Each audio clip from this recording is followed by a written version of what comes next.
Hi all, welcome to Blasters arena. ഈ സീസണിൽ മോശം പ്രകടനം നടത്തിയതിന്റെ ഫലമായി കൊണ്ടാണ് കേരള ബ്ലാസ്റ്റേഴ്സിന്റെ ആരാധകർ വലിയ രൂപത്തിലുള്ള പ്രതിഷേധങ്ങൾ സംഘടിപ്പിച്ചത്.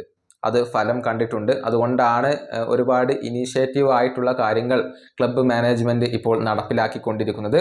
ട്രാൻസ്ഫർ പ്ലാനുകളെ കുറിച്ച് നേരത്തെ ക്ലബിന്റെ സ്പോർട്ടിംഗ് ഡയറക്ടറായ സ്കിൻ കിസ് സംസാരിച്ചിരുന്നു. അതിന്റെ വീഡിയോ നമ്മൾ നേരത്തെ ചെയ്തതാണ്. പക്ഷെ അതിൽ കൂടുതൽ കാര്യങ്ങൾ ഇപ്പോൾ കൂട്ടിച്ചേർക്കാനുണ്ട്.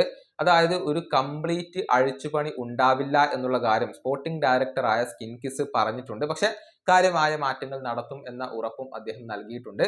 അദ്ദേഹം പറഞ്ഞതിലെ പ്രധാനപ്പെട്ട പോയിന്റുകൾ ഇങ്ങനെയാണ്: ക്ലബിനകത്ത് ഏറ്റവും മികച്ച പ്രകടനം നടത്തുന്ന താരങ്ങളെ ഞങ്ങൾ നിലനിർത്തും. താരങ്ങൾ ക്ലബിനകത്ത് തുടരുന്നതും പോകുന്നതും എപ്പോഴും ക്ലബിന്റെ മാത്രം തീരുമാനമല്ല.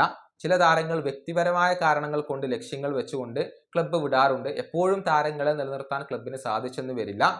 ഇനി കൂടുതൽ ഇന്ത്യൻ താരങ്ങളെയും വിദേശ താരങ്ങളെയും കൊണ്ടുവരും. ചില പ്രധാനപ്പെട്ട ഏരിയകൾ ശക്തിപ്പെടുത്താനാണ് ഉദ്ദേശിക്കുന്നത്. നല്ല ലീഡർഷിപ്പും പാഷനും ഉള്ള താരങ്ങളെ ക്ലബ്ബ് ലക്ഷ്യം വെക്കുന്നുണ്ട്. പുതിയ പരിശീലകൻ വരുന്നതോടുകൂടി ശരിയായ ബാലൻസ് ആണ് ക്ലബ്ബ് ലക്ഷ്യം വെക്കുന്നത്. ടീമിനകത്ത് മാറ്റങ്ങൾ ഉണ്ടാകും, പക്ഷെ സമ്പൂർണമായ ഒരു അഴിച്ചുപണി ഉണ്ടാവില്ല. ഇനി ലഗാത്തോർ, ബികാഷ് എന്നിവർക്ക് വേണ്ടി കഴിഞ്ഞ ജനുവരിയിൽ തന്നെ ഇൻവെസ്റ്റ് ചെയ്തത് അടുത്ത സീസണിന് വേണ്ടിയാണ്. കൂടുതൽ തയ്യാറെടുപ്പുകൾ അവർക്ക് ലഭിക്കാൻ വേണ്ടിയാണ് ജനുവരിയിൽ തന്നെ അവരെ കൊണ്ടുവന്നിട്ടുള്ളത്. ഇത്രയും കാര്യങ്ങളാണ് സ്പോർട്ടിംഗ് ഡയറക്ടറായ സ്കിൻ കിസ് ഇപ്പോൾ പറഞ്ഞിട്ടുള്ളത്. കാര്യങ്ങൾ വളരെ വ്യക്തമാണ്. പ്രധാനപ്പെട്ട പല മാറ്റങ്ങളും ക്ലബിനകത്ത് സംഭവിക്കും. അടുത്ത സീസണിലേക്കുള്ള ഒരുക്കങ്ങൾ ഇപ്പോൾ തന്നെ ആരംഭിച്ചു കഴിഞ്ഞിട്ടുണ്ട്.